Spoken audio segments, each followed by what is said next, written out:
penyebar cahaya sunnah.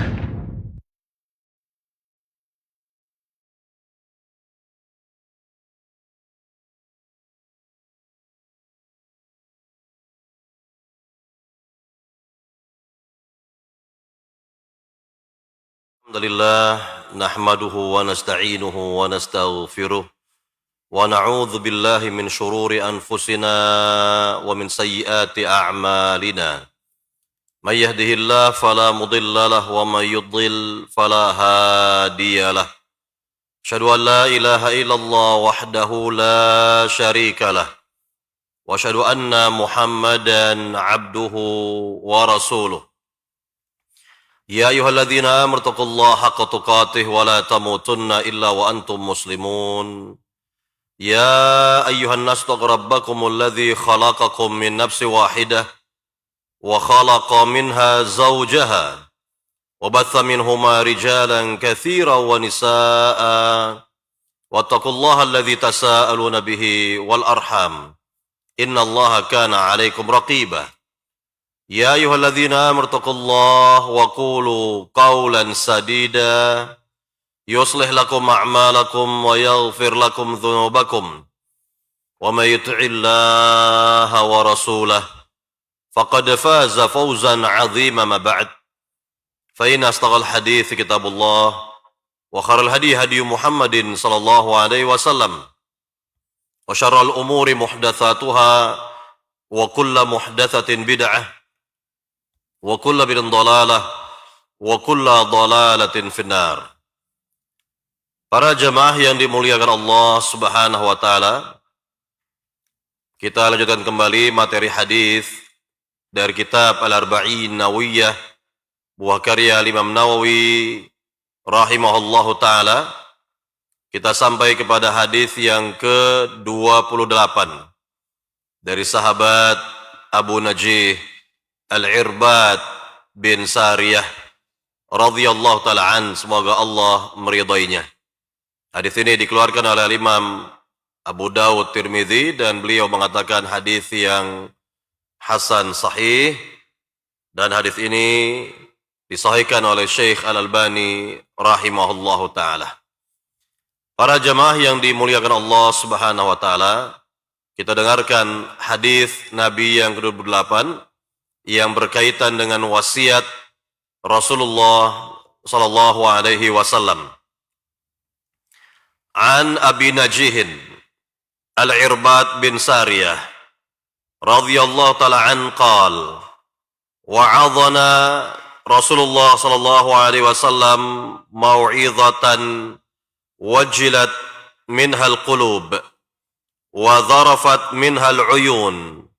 Faqulna ya Rasulullah ka'annaha mau'izatu muwaddi'in fa'awsina. Qal usikum bitaqwallahi azza wa jal was-sam'i wat-ta'ah wa in ta'ammara 'alaikum 'abdun habashi fa innahu may ya'ish minkum fasayara ikhtilafan katsiran fa'alaikum bisunnati wa sunnatil khulafa al-mahdiyyin ar-rasyidin tamassaku biha wa 'addu 'alaiha bin nawajidh wa iyyakum wa muhdatsatil umur fa inna kulla muhdatsatin bid'ah wa kulla bid'atin dhalalah. Artinya dari sahabat Abu Najih Al-Irbad bin Sariyah, semoga Allah meridainya, ia berkata, suatu hari Rasulullah sallallahu alaihi wasallam menyampaikan nasihat kepada kami, sebuah nasihat yang dengannya bergetar hati, berlinang air mata. Kemudian kami berkata, wahai Rasulullah, seolah-olah wasiat ini berasal dari orang yang hendak berpisah, maka wasiatkanlah kepada kami. Rasulullah SAW bersabda, aku wasiatkan kepada kalian untuk bertakwa kepada Allah Azza wa Jal, mendengar dan taat, walaupun yang memerintah kalian adalah seorang budak dari negeri Habasyah. Sungguhnya barang siapa yang hidup di antara kalian akan melihat perselisihan yang banyak, maka wajib atas kalian berpegang teguh dengan sunnahku dan sunnah khulafa yang mendapat petunjuk. Tamassaku biha, berpegang eratlah dengannya dan gigitlah sunnah tersebut dengan gigi geraham. Hati-hati kalian dari perkara-perkara baru dalam agama, karena setiap perkara baru dalam agama yang tidak ada contohnya disebut dengan bid'ah, dan setiap yang bid'ah itu adalah sesat. Inilah keterangan Nabi yang mulia sallallahu alaihi wasallam yang dikeluarkan oleh Imam Abu Dawud, Imam Tirmidzi, dan beliau mengatakan hadis hasan sahih, dan sekali lagi hadis ini disahihkan oleh Syekh Al-Albani rahimahullahu taala. Para jamaah yang dimuliakan Allah Subhanahu wa taala, berkaitan dengan hadis yang mulia ini, para ulama sangatlah memuliakannya. Para ulama sangat mengagungkan hadis yang mulia ini, karena hadis ini merupakan kaidah besar dari kaidah-kaidah agama Islam yang di dalamnya berkaitan dengan nasihat, berkaitan dengan wasiat, kemudian berkaitan dengan apa yang Nabi jelaskan kepada umat ini yang bakal terjadi pada umatnya kelak, dan sekaligus solusi dari Nabi yang mulia sallallahu alaihi wasallam agar berpegang teguh dengan sunnah beliau, dengan manhaj beliau sallallahu alaihi wasallam, dan juga berkaitan dengan peringatan Nabi yang mulia sallallahu alaihi wasallam tentang perkara baru dalam agama yang diada-ada, yang disebut dengan bid'ah kata Nabi, dan Nabi sendiri yang menjelaskan, menerangkan, menegaskan bahwa bid'ah itu adalah dhalalah, sesat kata Nabi yang mulia sallallahu alaihi wasallam. Para jamaah yang dimuliakan Allah Subhanahu wa taala, kita akan lihat pertama dari keterangan sahabat yang mulia Abu Najih Al-Irbad bin Sariyah. Yang pertama sekali bahwa Rasulullah sallallahu alaihi wasallam menyampaikan nasihat kepada para sahabat. Maka ini merupakan keutamaan Nabi Muhammad sallallahu alaihi wasallam, di mana beliau senantiasa menasehati umatnya, menasehati para sahabat, dan Nabi menegaskan dalam hadis yang telah kita pelajari dahulu, ad-dinun nasihah, agama adalah nasihat. Di sini Rasulullah sallallahu alaihi wasallam memberikan nasihat dengan sebenar-benarnya nasihat, nasihat yang paling mendalam, nasihat yang paling berharga dari hati beliau yang paling bersih, disampaikan nasihat melalui lisan Nabi sallallahu alaihi wasallam, sehingga kita melihat bagaimana sikap para sahabat ketika mereka mendapatkan nasihat Rasulullah sallallahu alaihi wasallam, bahwa para sahabat yang juga memiliki hati yang bersih, maka hati mereka cepat menerima nasihat dari Nabi yang mulia sallallahu alaihi wasallam, dan bahkan membuat yakni hati mereka bergetar, air mata mereka berlinang. Ini menunjukkan apa? Menunjukkan tentang hati para sahabat yang bersih, cepat menerima nasihat dari Rasulullah sallallahu alaihi wasallam, cepat menerima kebenaran yang disampaikan oleh Rasulullah sallallahu alaihi wasallam. Maka siapa saja dari umat ini yang hatinya bersih, hatinya bagus, hatinya baik, maka tentu akan cepat menerima kebenaran yang disampaikan kepadanya dari Rabbul Alamin, dari Rasulullah sallallahu alaihi wasallam.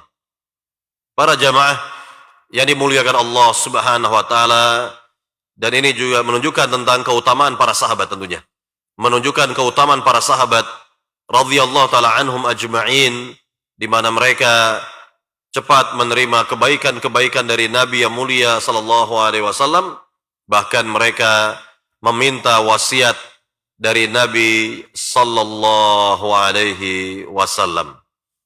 Para jamaah yang dimuliakan Allah Subhanahu wa taala, berkaitan dengan keutamaan para sahabat ini bisa kita lihat dalilnya dari ayat yang mulia.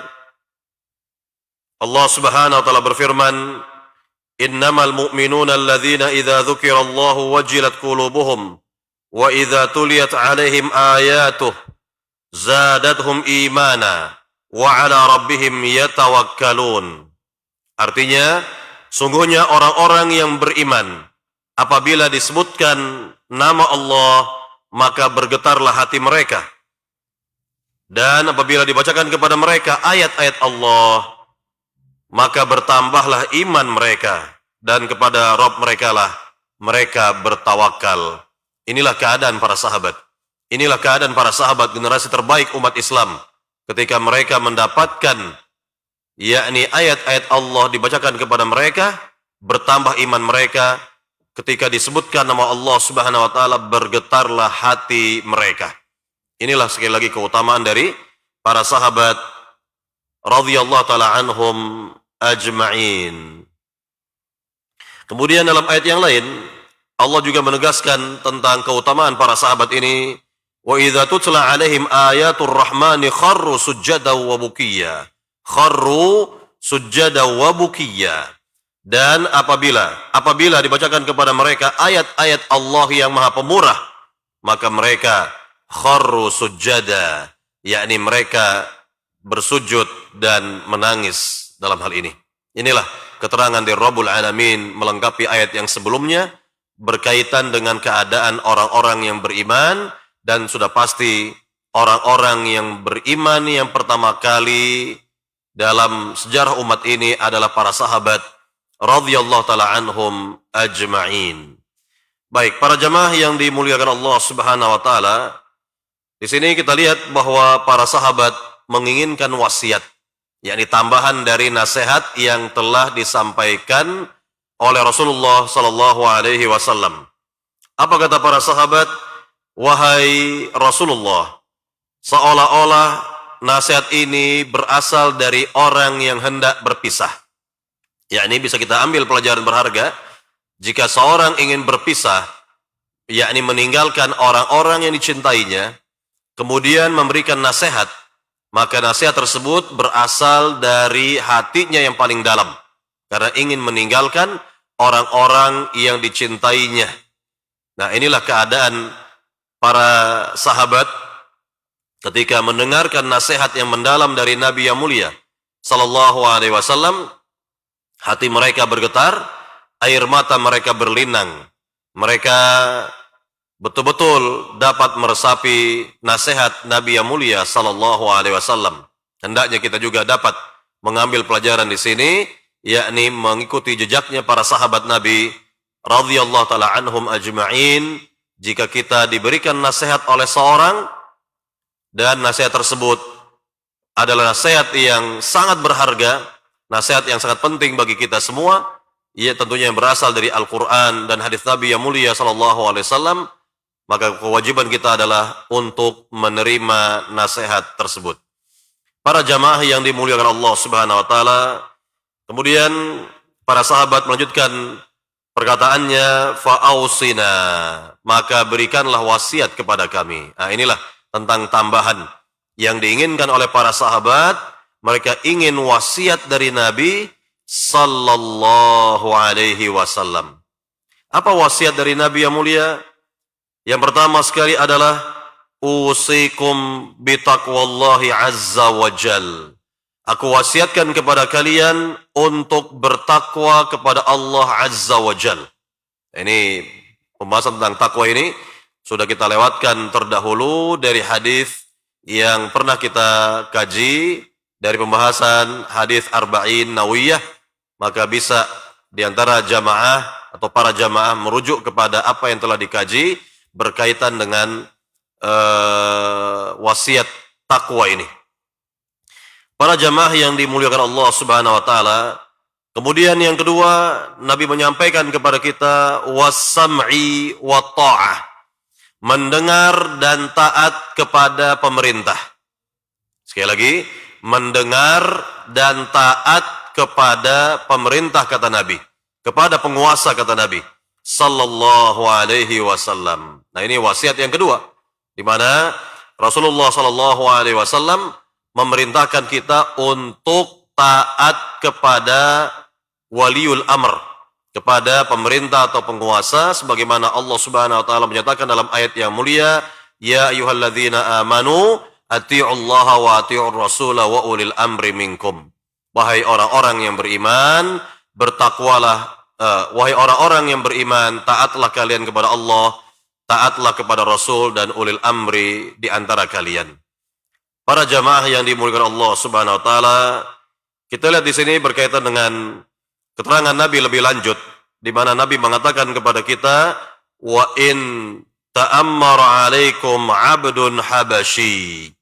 Walaupun yang memerintah kalian itu adalah budak dari negeri Ethiopia, negeri Habasyah. Negeri Habasyah, kalau yang sekarang ini adalah negeri Ethiopia. Artinya apa? Bahwa Rasulullah SAW, kalau kita lihat dari si bahasa, memang lil mubalaghah, yakni dari sisi bahasa mubalaghah, yakni bersifat berlebihan. Artinya tidak akan mungkin seorang hamba, apalagi dia atau tidak akan mungkin seorang budak, apalagi dia berasal dari negeri Ethiopia, memimpin ya umat ini secara keseluruhan. Karena kita tahu bahwa Rasulullah SAW telah menegaskan al-a'immatu min Quraisyin, bahwa para pemimpin itu, para khalifah uzma, yakni pemimpin umat Islam yang terbesar, adalah dari sukunya Nabi SAW, yaitu dari Quraisy, ya, dari Quraisy. Dan ini keterangan dari Nabi yang mulia yang mutlak kita fahami, kita terima, dan tentunya ya, yakni Quraisy dapat memimpin umat ini, dan ini telah terbukti bahwa Khulafaur Rasyidin yang 4, Abu Bakar As-Siddiq, Umar Al-Khattab, Uthman bin Affan, Ali bin Abi Thalib, seluruhnya adalah Quraisy. Begitu pula khalifah-khalifah setelahnya, apakah itu dari Bani Umayyah, dari Bani Abbasiyah, mereka adalah Quraisy. Dan ini merupakan keutamaan bagi suku Nabi sallallahu alaihi wasallam.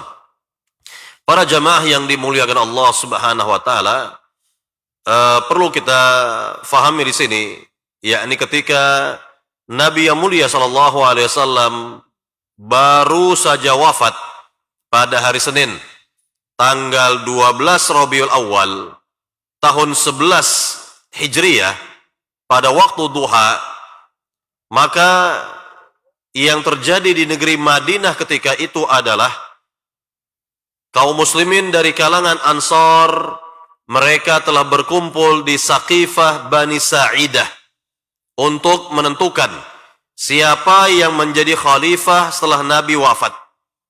Kemudian tentunya singkatnya mereka atau aktivitas mereka ini diketahui oleh kaum muhajirin.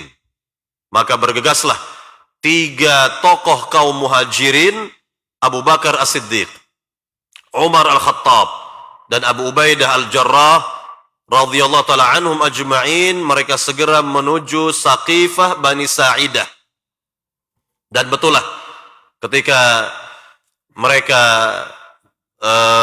yakni sampai di Saqifah Bani Sa'idah, maka mereka mendapati saudara-saudara mereka dari kaum Ansar telah berkumpul dan bermusyawarah tentang penetapan siapa yang akan diangkat menjadi khalifah setelah Nabi wafat dari kaum mereka, kaum Ansar. Nah, di sini Abu Bakar As-Siddiq radhiyallahu ta'ala an berpidato di hadapan mereka. yakni Abu Bakar menjelaskan terlebih dahulu bahwa kaum muhajirin tidak akan melupakan jasa-jasa kaum Ansar. Artinya bahwa jasa mereka sangat jelas. Jasa mereka tidak dapat dipungkiri. Namun Abu Bakar mengingatkan bahwa pemimpin itu dari Quraisy. Pemimpin dari Quraisy. Dan inilah keterangan singkat padat dari Abu Bakar As-Siddiq radhiyallahu taala an, dan beliau menolak adanya dua khalifah. Ya, dua khalifah. Artinya tidak mungkin. Ya, tidak mungkin yakni khalifah itu ada dua, satu berasal dari Muhajirin, yang satunya lagi berasal dari kaum Ansar. Dan ini sempat terucap oleh kaum Ansar, minna amir wa minkum amir. Dari kalian, dari kami ada pemimpin, yakni khalifah, dan dari kalian juga ada pemimpin, yakni khalifah. Maka segera Umar Al-Khattab ya menyampaikan khutbahnya singkat padat. Beliau mengatakan, wahai kaum Ansar, kalian telah mengetahui tentang keutamaan Abu Bakar As-Siddiq ketika Nabi perintahkan Abu Bakar As-Siddiq menjadi imam sholat berjamaah. Artinya bahwa Abu Bakar As-Siddiq pernah diperintahkan oleh Nabi yang mulia SAW, ini beberapa hari menjelang wafatnya Nabi yang mulia SAW, ya, Nabi yang mulia perintahkan Abu Bakar As-Siddiq menjadi imam sholat berjamaah. Sekali lagi Umar mengatakan kepada kaum Ansar, ata'lamuna anna Rasulullah sallam qad ammara Abu Bakrin ayya umman nas. Tidakkah kalian mengetahui bahwa Rasulullah SAW telah memerintahkan Abu Bakar As-Siddiq untuk menjadi imam sholat berjamaah? Maka mereka semua menjawab dengan kompak, bala, benar, kami telah mengetahui hal itu. Kemudian Umar mengatakan, ayyukum tatibu nafsuhu ayyataqaddama Abu Bakrin. Siapa di antara kalian? Kalau begitu, siapa di antara kalian yang berani melangkahi keutamaan Abu Bakar itu? Maka mereka semua mengatakan, na'udzubillahi an nataqaddama Abu Bakrin. Kami berlindung kepada Allah dari melangkahi keutamaan Abu Bakar As-Siddiq radhiyallahu taala an. Nah, inilah berkaitan dengan yakni ucapan Umar yang singkat padat. Baru setelah itu Umar membaiat Abu Bakar As-Siddiq menjadi khalifah, lalu diikuti oleh Abu Ubaidah Al-Jarrah, kemudian diikuti oleh para sahabat dari kaum Ansar, dan ini disebut oleh para ulama sebagai al-bai'ah al-khassah, baiat khusus, yaitu di Saqifah Bani Sa'idah. Maka resmilah Abu Bakar As-Siddiq radhiyallahu ta'ala an menjadi khalifatul Rasulullah sallallahu alaihi wasallam, penggantinya Rasulullah sallallahu alaihi wasallam dalam memimpin umat Islam. Kemudian esok harinya hari Selasa, di pagi hari di Masjid Nabawi, Abu Bakar As-Siddiq radhiyallahu taala an dibaiat oleh seluruh umat Islam yang ada di negeri Madinah. Maka ini sebagai al-bai'ah al-'ammah, baiat bersifat umum, membaiat Abu Bakar As-Siddiq menjadi khalifah di Masjid Nabawi ketika itu. Maka sekali lagi inilah berkaitan dengan yakni kepemimpinan Quraisy yang memimpin seluruh umat Islam. Dan sekali lagi, al-a'immatu min Quraisyin, pemimpin besar umat Islam adalah dari Quraisy, kata Nabi sallallahu alaihi wasallam. Baik, para jamaah yang dimuliakan Allah Subhanahu wa taala, kita lihat di sini keterangan Nabi lebih lanjut. Rasulullah sallallahu alaihi wasallam mengatakan kepada kita, fa innahu may ya'ish minkum fa sayara ikhtilafan katsiran. Sungguhnya siapa di antara kalian yang diberi umur panjang, maka akan melihat perselisihan yang banyak. Maka ini pertama merupakan nubuwah, berita kenabian dari beliau sallallahu alaihi wasallam, bahwa beliau jauh-jauh hari telah menyampaikan kepada para sahabat bahwa nanti di kemudian hari setelah Nabi wafat akan ada yang namanya ikhtilafan katsiran, perselisihan yang banyak sekali. Para jamaah yang dimuliakan Allah Subhanahu wa taala, Rasulullah sallallahu alaihi wasallam mengabarkan hal ini dikarenakan wahyu dari Allah Subhanahu wa taala, bahwa apa yang bakal terjadi pasti akan menimpa umatnya ini, dan Rasulullah SAW memberikan solusi kepada kita semua untuk berpegang teguh kepada sunnah beliau, sunnah para khulafa ar-rasyidin. Nah, nanti kita akan jelaskan ini berkaitan dengan hal ini, namun kita akan terangkan terlebih dahulu apa maksud dari ikhtilafan kathiran dalam hadis Irbad bin Sariyah ini. Yakni persen yang banyak ini apa maksudnya? Para jamaah yang dimuliakan Allah Subhanahu wa taala, ikhtilaf atau perselisihan dalam agama kita dikenal ada dua. Yang pertama, ikhtilaf tanawwu', yakni perselisihan yang beraneka ragam, yang dapat ditoleransi, yang tidak menimbulkan perpecahan. Yang tidak menimbulkan perpecahan. Dan perselisihan seperti ini sudah ada di zaman Nabi masih hidup. Yakni di antara para sahabat berselisih dalam masalah-masalah kecil, masalah-masalah furu', cabang agama, dan tidak ada di antara mereka yang berselisih pendapat dalam masalah-masalah pokok dalam agama atau masalah-masalah yang mendasar atau dalam masalah akidah. Hanya dalam masalah fikih, masalah yakni khilafiyah, dan ini biasa terjadi, tidak akan dapat terhindarkan karena memang faktornya banyak sekali, dan dalam hal ini tentunya tidak menimbulkan perpecahan, tidak menimbulkan yakni perpecahan umat. Yakni para sahabat yang berselisih, mereka saling hormat menghormati, mereka saling sayang menyayangi, dan tidak ada timbul suatu di hati mereka. Inilah yakni perselisihan yang disebut dengan ikhtilaf tanawwu', perselisihan yang beraneka ragam, yang tidak dapat terhindarkan lagi dalam masalah-masalah furu', masalah-masalah cabang-cabang agama, masalah-masalah fikih atau khilafiyah, dan ini yang dapat ditoleransi.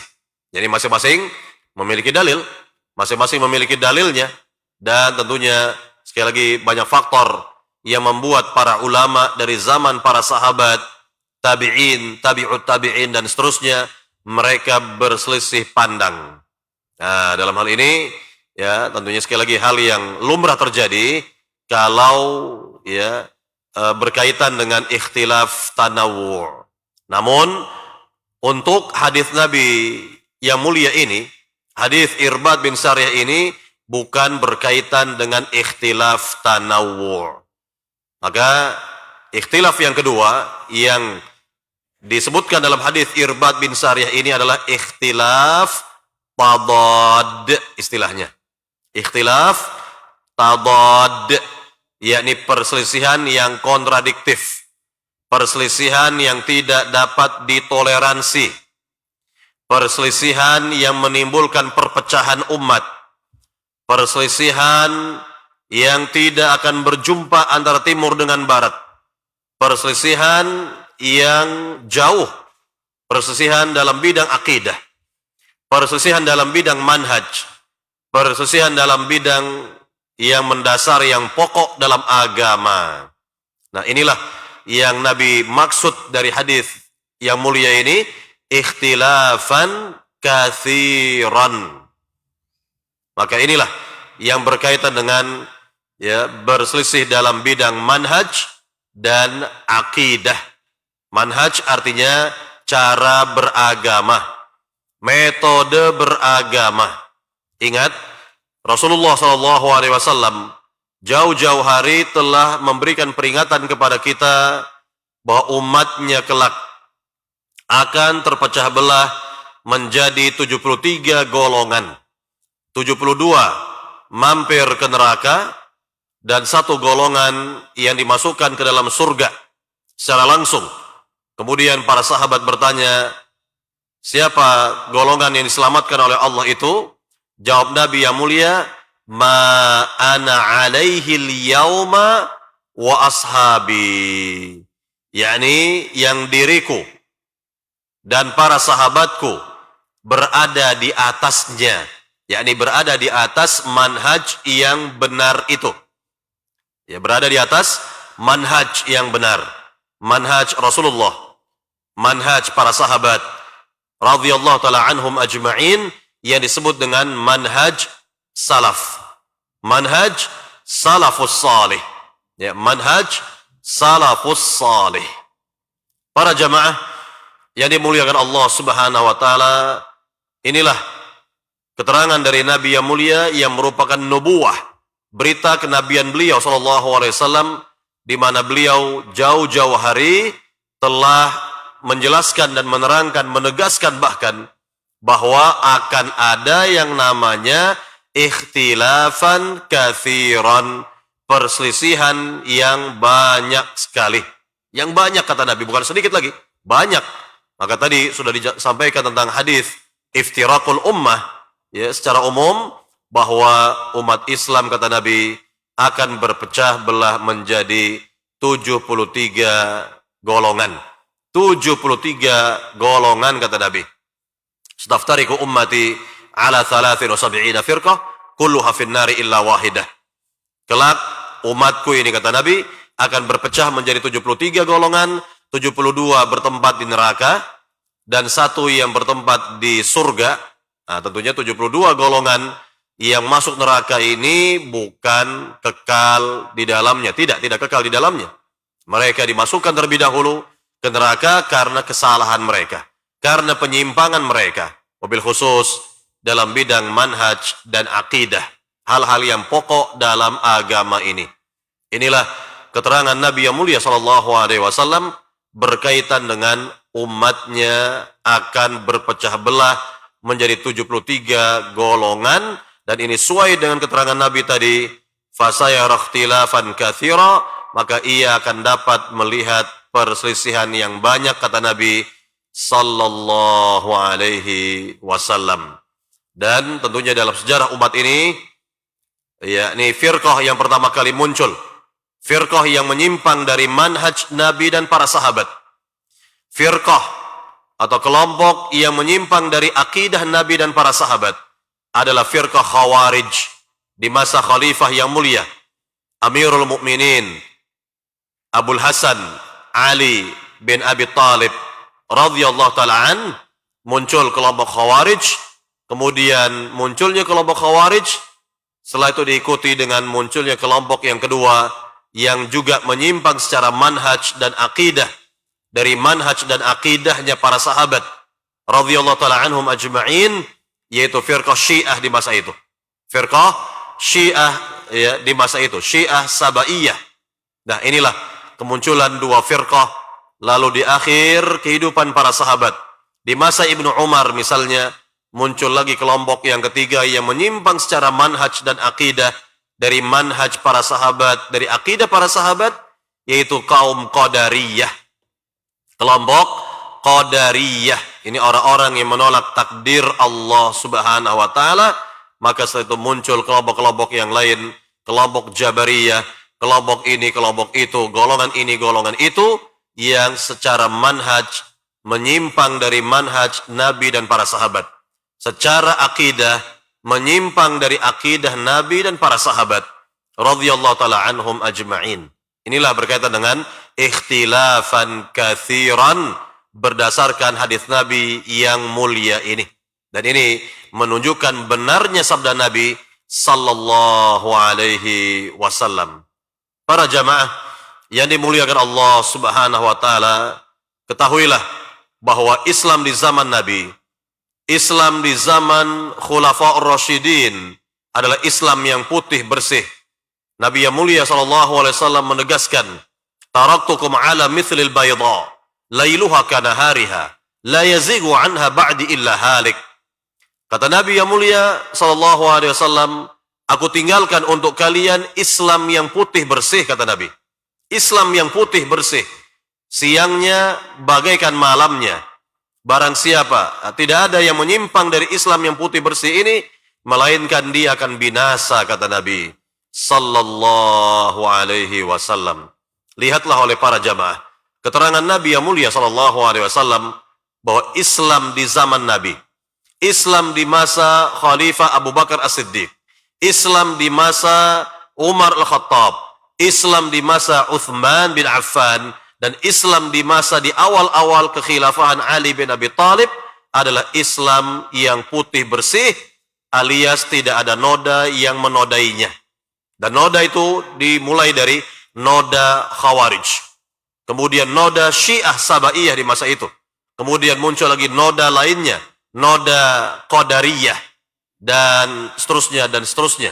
Inilah berkaitan dengan noda-noda yang muncul di masa tersebut, dan akhirnya menjadi banyak dan banyak sekali, sehingga kalau kita lihat di masa sekarang ini, maka sulit bagi kebanyakan umat Islam untuk dapat menjumpai Islam yang putih bersih, kecuali jika mereka kembali kepada Al-Qur'annya, mereka kembali kepada hadis Nabi-Nya yang sahih dengan pemahaman para sahabat radhiyallahu taala anhum ajma'in.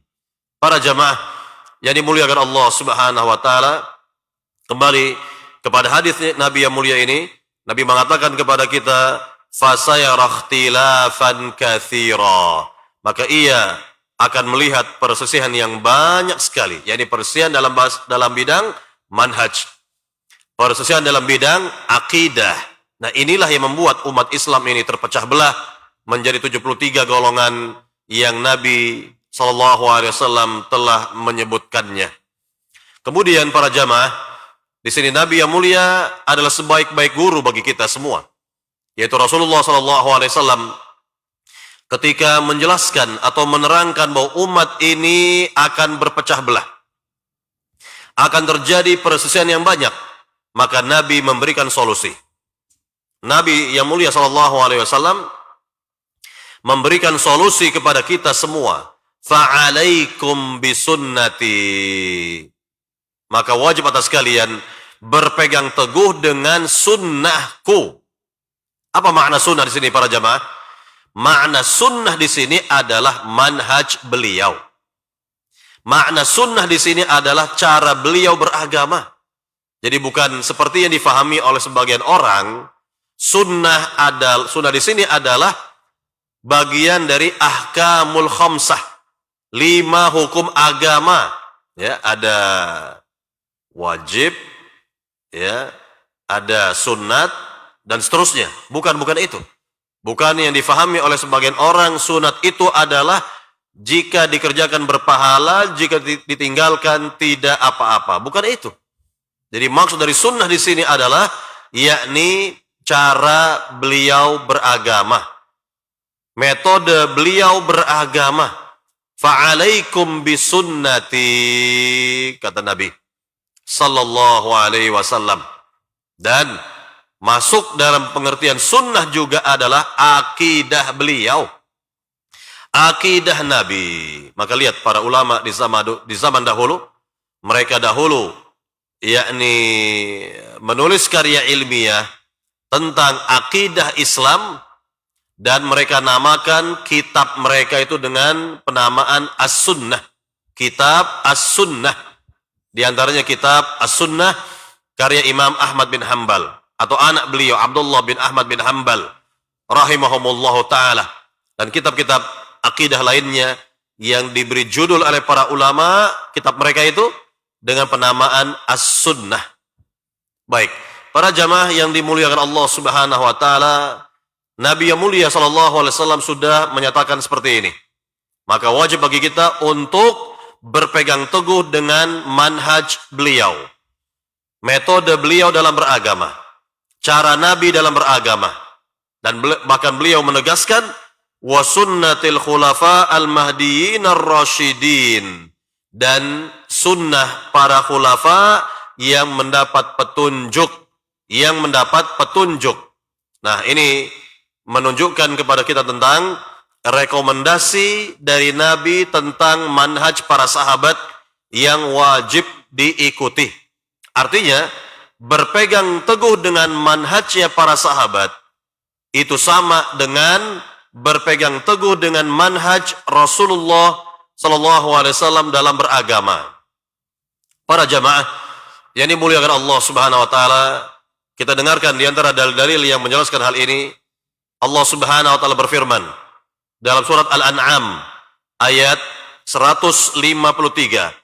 Wa anna hadza sirati mustaqiman fattabi'uh wa la tattabi'us subula fatafarraqa bikum an sabilih.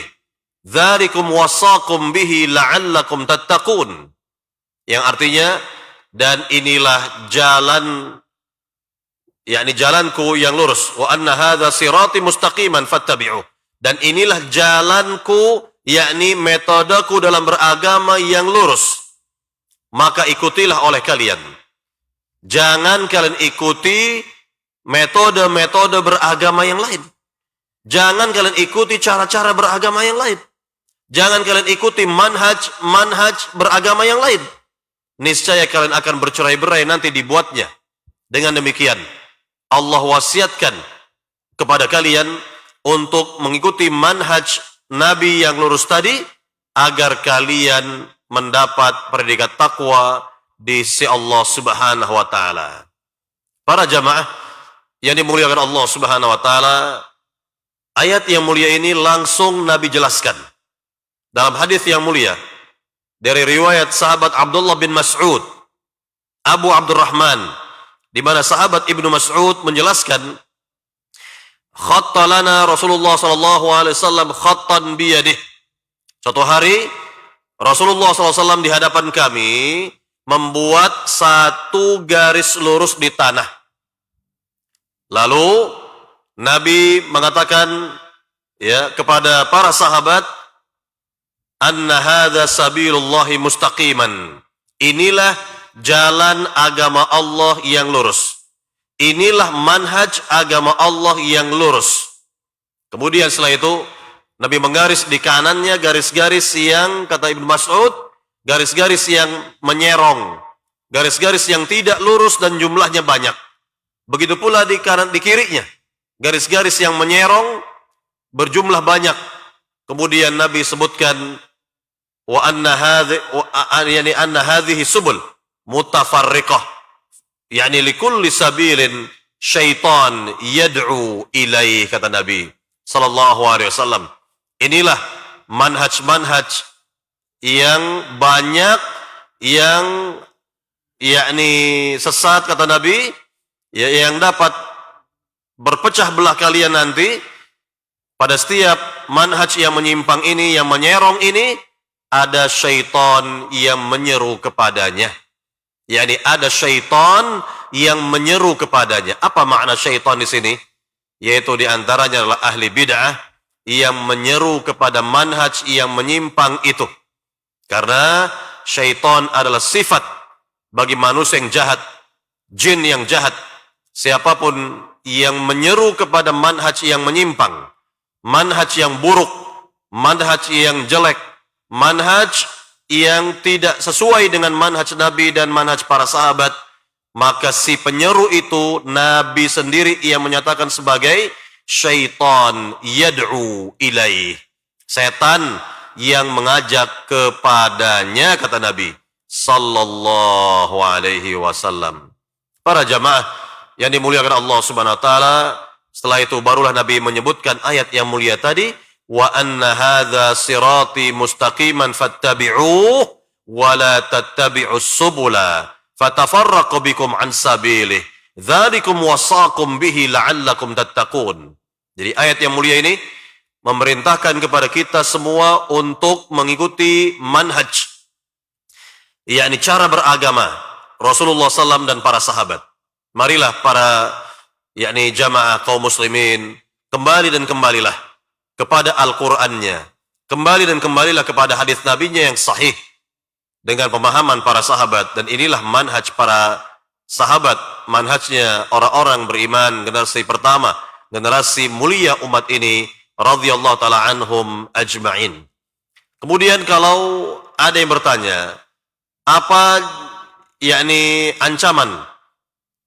Apa ancaman dari agama ini jika seorang memilih manhaj yang menyimpang dari manhajnya para sahabat, menyimpang dari manhaj salaf? Jawabannya ada dalam firman Allah Subhanahu wa taala dalam surat An-Nisa ayat 115.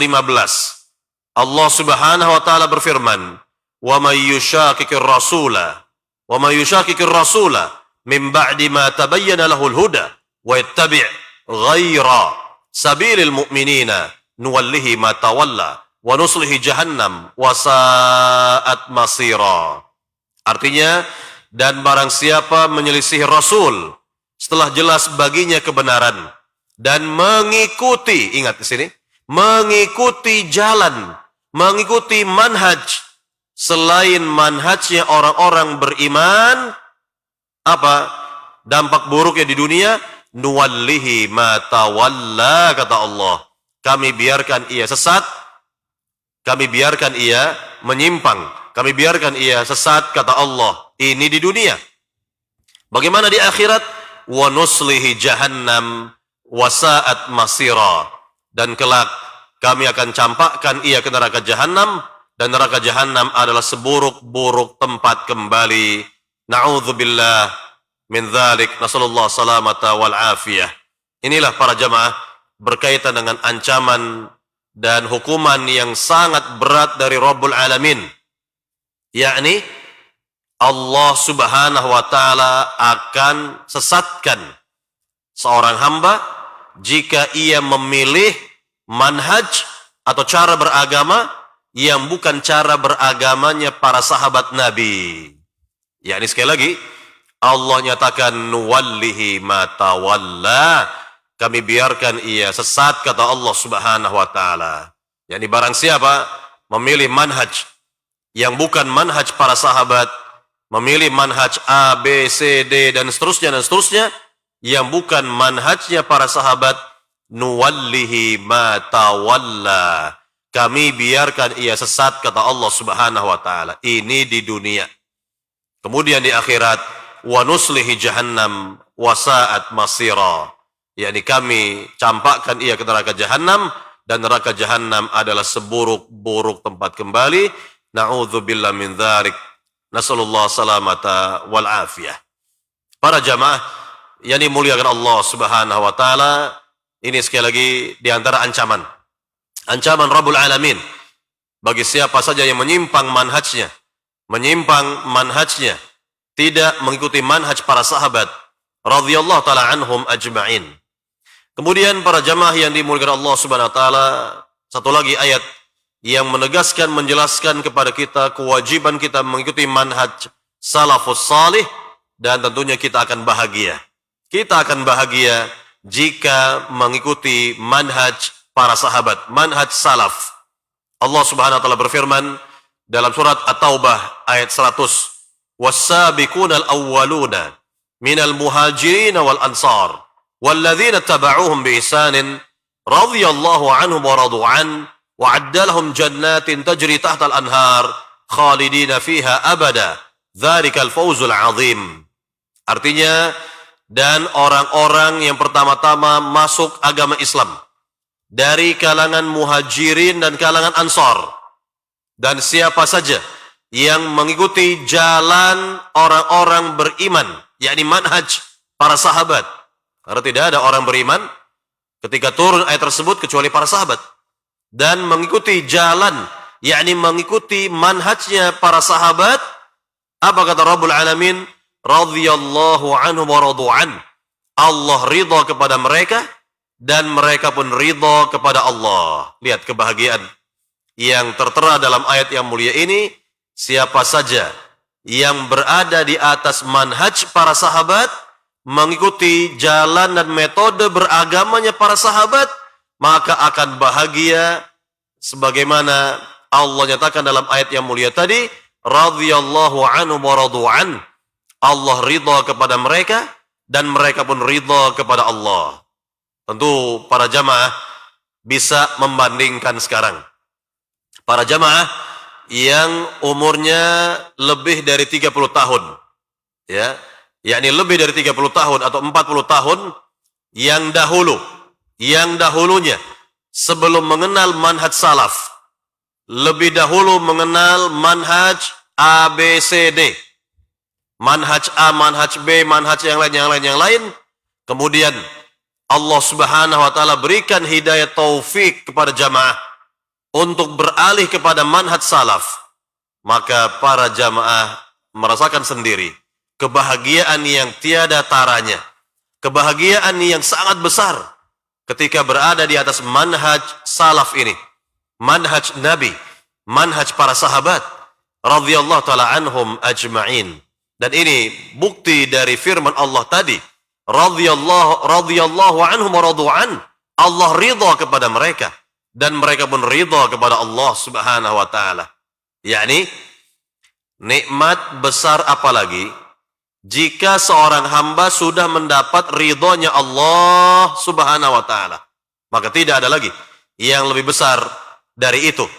Tidak ada lagi yang lebih besar ketika seorang hamba telah mendapat ridha Allah Subhanahu wa taala dan mereka pun ridha dengan manhaj Allah Subhanahu wa taala itu. Ya, mereka beridha dengan manhaj Allah Subhanahu wa taala itu. Manhaj Rasulullah, manhaj para sahabat radhiyallahu taala anhum ajma'in. Inilah para jamaah berkaitan dengan kewajiban kita mengikuti manhaj para sahabat agar kita bahagia di dunia dan bahagia juga nanti di akhirat dengan dapat meminum air telaga Nabi Muhammad SAW. Seluruh orang-orang atau umat Islam yang meniti manhaj para sahabat kelak di negeri akhirat akan dapat meminum air telaga Nabi SAW yang Nabi gambarkan lebih putih dari susu, lebih manis dari madu, lam yadhba abada. Dan orang yang minum air tersebut tidak akan dahaga untuk selama-lamanya. Adapun yang diusir kelak, diusir oleh para malaikat, tidak dapat mendekat ke telaga Nabi adalah para ahli bid'ah. Para ahli bid'ah. Nah, ketika mereka dilihat oleh Nabi, mereka adalah umat Islam, terlihat dari cahaya, yakni anggota wudhu mereka, terlihat oleh Nabi itu bahwa mereka adalah umat Islam. Kemudian mereka diusir oleh para malaikat, tidak dapat mendekat ke telaga Nabi yang mulia SAW. Kemudian Nabi yang mulia bersabda, ummati, ummati, mereka adalah umatku, mereka adalah umatku. Apa kata Rabbul Alamin? Ya Muhammad, innaka la tadri ma ahdatsu ba'daka. Ya wahai Muhammad, engkau tidak mengetahui apa yang terjadi pada mereka itu setelah engkau wafat. Yakni yang terjadi pada generasi setelah sahabat. Ya, generasi setelah sahabat, bahwa ada di antara generasi setelah sahabat itu yang menyimpang manhaj dan akidahnya dan mereka tidak tergolong tabi'in. Kemudian generasi berikutnya ya yang juga menyimpang secara manhaj dan akidah dan mereka tidak tergolong tabi'ut tabi'in. Bukan tergolong dari atba'ut tabi'in. Nah, inilah berkaitan dengan para ahli bid'ah yang kelak diusir oleh para malaikat, tidak dapat mendekat ke telaga Nabi sallallahu alaihi wasallam, dan ini merupakan kerugian bagi mereka di negeri akhirat. Baik, para jamaah yang dimuliakan Allah Subhanahu wa taala, inilah berkaitan dengan kebahagiaan.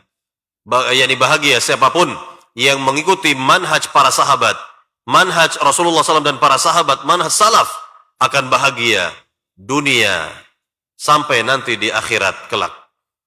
Para jamaah yang dimuliakan Allah Subhanahu wa taala, kembali kita kepada hadis Al-Irbad bin Sariyah, di mana Nabi yang mulia mengatakan kembali kepada kita, tamassaku biha, berpegang eratlah, berpegang teguhlah dengannya. Lihat, berpegang teguhlah dengan manhaj Nabi dan manhaj para sahabat. Wa'addu 'alaiha bin nawajidh, gigitlah manhaj tersebut dengan gigi geraham. Ini bahasa kiasan dari Nabi agar kita betul-betul ya berpegang teguh kepada manhaj tersebut dan tidak boleh melepaskannya. Tidak boleh melepaskannya. Dan ini bisa kita lihat dari hadis Hudzaifah bin Al-Yaman yang panjang sekali, ketika sahabat Hudzaifah mendengarkan keterangan Nabi yang mulia SAW bahwa kelak umat ini akan berpecah belah. Umat ini akan berpecah belah dan tidak ada khalifah uzma yang memimpin umat Islam secara menyeluruh. Maka sahabat Hudzaifah bertanya kepada Nabi yang mulia, yakni bagaimana wahai Rasul dan apa solusinya? Ini apa solusi wahai Nabi jika aku mendapati keadaan seperti itu? Maka Nabi yang mulia sallallahu alaihi wasallam mengatakan, yakni hendaknya engkau berpegang teguh kepada yakni al-jamaah. Hendaknya engkau berpegang teguh kepada manhaj yang benar, ya, dan walaupun engkau menggigit akar pohon sampai engkau wafat atau diwafatkan oleh Allah Subhanahu wa taala, hatta yudrikakal maut, sampai engkau diwafatkan oleh Allah Subhanahu wa taala. Artinya betul-betul yakni berpegang teguh dengan manhaj salaf sampai kita diwafatkan oleh Allah Subhanahu wa taala dan kita tetap berada istiqamah di atas manhaj salafus salih, tidak keluar dari manhaj para sahabat radhiyallahu taala anhum ajma'in. Para jamaah yang dimuliakan Allah Subhanahu wa taala, Nabi yang mulia sallallahu alaihi wasallam dalam hadis Irbad bin Sariyah menegaskan kembali di sini, wa iyyakum wa muhdatsatil umur, kata Nabi, dan hati-hati kalian dari perkara-perkara baru dalam agama. Perkara-perkara baru, lihat, perkara-perkara baru dalam agama. Ini diantara makna atau definisi bid'ah menurut Rasulullah sallallahu alaihi wasallam. Jadi kalau ada yang bertanya, apa makna bid'ah? Apa definisi bid'ah? Maka kita katakan bid'ah itu adalah muhdatsatul umur. Nah, ini keterangan langsung dari Nabi sallallahu alaihi wasallam bahwa muhdatsatul umur artinya perkara-perkara baru dalam agama yang tidak ada contohnya. Nah, inilah yang disebut dengan ya definisi bid'ah. Makna bid'ah menurut Nabi Muhammad sallallahu alaihi wasallam.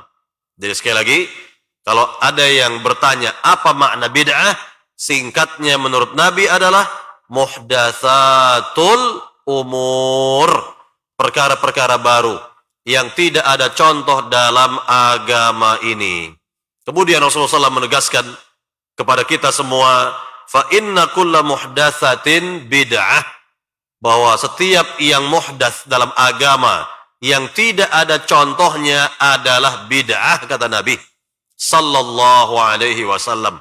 Jadi lafaz bid'ah sah keluar dari lisan Nabi Muhammad sallallahu alaihi wasallam, dan beliau senantiasa peringatkan kepada para sahabat tentang bahaya bid'ah yang bakal muncul di tengah umat ini, dan ini merupakan nubuwah dari beliau, berita kenabian dari beliau sallallahu alaihi wasallam, dan bentuk sayangnya Nabi kepada kita semua agar kita tidak jatuh, tidak terjerumus ke dalam bid'ah-bid'ah. Maka Nabi menyampaikan hal ini dalam khutbatul hajah beliau. Dalam khutbatul hajah beliau. Jadi ketika beliau akan berkhutbah, ketika beliau akan menyampaikan ya kajiannya, ilmunya, ya, maka beliau menyampaikan terlebih dahulu khutbatul hajah, yakni pembukaan, yang membuka khutbah beliau, yang membuka kajian ilmiah beliau dengan ucapan innal hamdalillah nahmaduhu wa nasta'inuhu dan seterusnya sampai kepada ya perkataan wa iyyakum muhdatsatul umur fa inna kulla muhdatsatin bid'ah. Jadi Nabi menegaskan bahwa setiap yang muhdats itu adalah bid'ah. Artinya di sini ya, yakni semua perkara baru dalam agama. Ingat, dalam perkara agama yang tidak ada contohnya dari Nabi adalah bid'ah, kata Nabi. Dan Nabi menjelaskan lagi, lebih nyata lagi, lebih jelas lagi kepada kita, wa kullu bid'atin dhalalah, dan setiap bid'ah itu adalah dhalalah, sesat, kata Nabi yang mulia sallallahu alaihi wasallam. Ingat oleh para jamaah, lafaz kullu yang bermakna setiap dikatakan oleh ahli bahasa dalam kamus-kamus bahasa Arab bahwa lafaz kullu yang bermakna setiap laisa fihi al-istithna, kata mereka. Tidak ada pengecualian di dalamnya. Tidak ada pengecualian di dalamnya. Maka tidak ada istilah bid'ah hasanah. Karena Nabi telah menegaskan, kullu bid'atin dhalalah. Setiap yang bid'ah itu adalah sesat, kata Nabi yang mulia sallallahu alaihi wasallam. Dan ini sesuai juga dengan perkataan salah seorang sahabat, Ibnu Umar ataupun yang lainnya, kullu bid'atin dhalalah wa in ra'ahan nas hasanah. Setiap bid'ah adalah sesat walaupun sebagian orang memandangnya hasanah. Walaupun sebagian orang memandangnya hasanah. Lihat, ini sudah terbantah oleh perkataan sahabat yang mulia Ibnu Umar ataupun yang lainnya. Walaupun sebagian orang memandangnya hasanah, maka tetaplah yakni kembali kepada ucapan Nabi, kullu bid'atin dhalalah, bahwa setiap yang bid'ah itu adalah sesat, kata Nabi yang mulia sallallahu alaihi wasallam. Dan ingat, konsekuensinya adalah yang tertera dalam hadis Nabi yang mulia, dalam hadis yang sahih. Kata Nabi yang mulia, man amila amalan laisa alaihi amruna fahuwa raddun. Barang siapa mengamalkan suatu amalan yang tidak ada contohnya dari kami, yakni tadi disebut dengan al-muhdats, maka tertolak, kata Nabi. Tidak akan diterima oleh Allah Subhanahu wa taala. Tidak akan diterima oleh Allah Subhanahu wa taala. Makanya lihat, oleh para jamaah, semua orang-orang yang berbuat bid'ah-bid'ah itu niatnya baik, niatnya bagus. Yang tidak baik adalah cara-cara mereka yang tidak ada contoh dari Rasulullah sallallahu alaihi wasallam. Kita ambil contoh yang nyata di zaman sahabat, yakni sahabat yang mulia Abu Abdurrahman Abdullah bin Mas'ud. Abdullah bin Mas'ud. Ketika Abdullah bin Mas'ud radhiyallahu ta'ala an melihat sekelompok kaum muslimin membentuk halaqah, yakni lingkaran, dan mereka telah menyiapkan di hadapan mereka batu-batu kerikil dalam rangka berzikir. Ini ala mereka, zikir ala mereka dengan batu kerikil. Dan itu dilihat oleh Ibnu Mas'ud. Tentu di antara mereka itu ada korlapnya, koordinator lapangannya, yang memerintahkan kepada teman-temannya untuk berzikir. Jadi si korlap ini akan perintahkan kepada mereka semua, misalnya, sabbihu, bertasbihlah kalian. Nah, mereka bertasbih dengan batu kerikil, subhanallah, subhanallah, sampai selesai. Kemudian, kabbiru, misalnya, bertakbirlah kalian, ya, dengan batu-batu kerikil.